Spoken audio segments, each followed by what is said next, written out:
Washington, Republican Ohio Gov.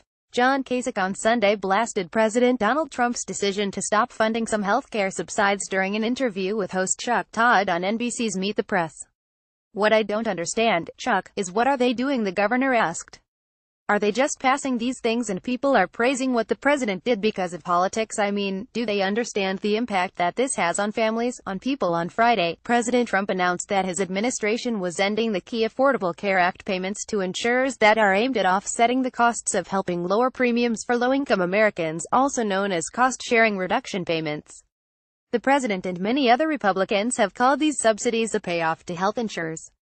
Kasich slammed that suggestion on Meet the Press, saying, "These were payments to insurance companies to make sure that hard-working Americans, who don't make a lot of money, can have their co-payments taken care of." But the governor didn't go as far as to say the president's action was a purposeful attempt to sabotage Obamacare. "I can't read people's minds," Kasich said. Trump's move this week came after multiple attempts by the Republican-led Congress to dismantle the Affordable Care Act. In late August, Kasich and Democratic Gov.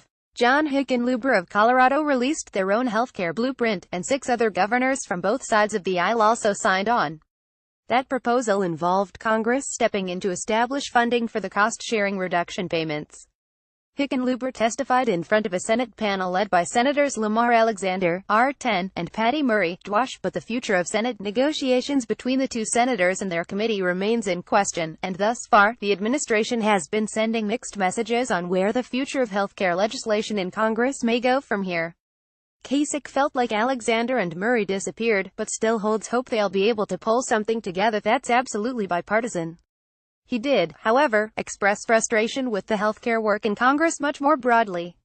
"It's a shame on everybody," Kasich said. "And who gets hurt? People. And it's outrageous." The governor stands in a distinct position in the Republican Party, frequently willing to speak out about one Republican healthcare proposal after another as the leader of a major state, while frequently and intensely vocalizing those thoughts on national television. But even in his home state, not all members of his own party are following his lead on healthcare. Ohio's Republican Senator Rob Portman has supported multiple proposals that Kasich did not favor, and Kasich's own Lieutenant Governor, Mary Taylor, who is running to succeed him as governor, has said she doesn't want to continue the Medicaid expansion Kasich enacted. Even since the election, Kasich has also been talking about his disappointment with the direction of the Republican Party on a national level, and he spoke on Sunday about how he feels he's working to fight to push it in the direction he favors. "I never give up, Chuck," he said. "You know, I'm optimistic that I can move the party, in a direction that will be positive." The governor again would not rule out another bid for the presidency in 2020, saying, "I don't know what I am going to do tomorrow."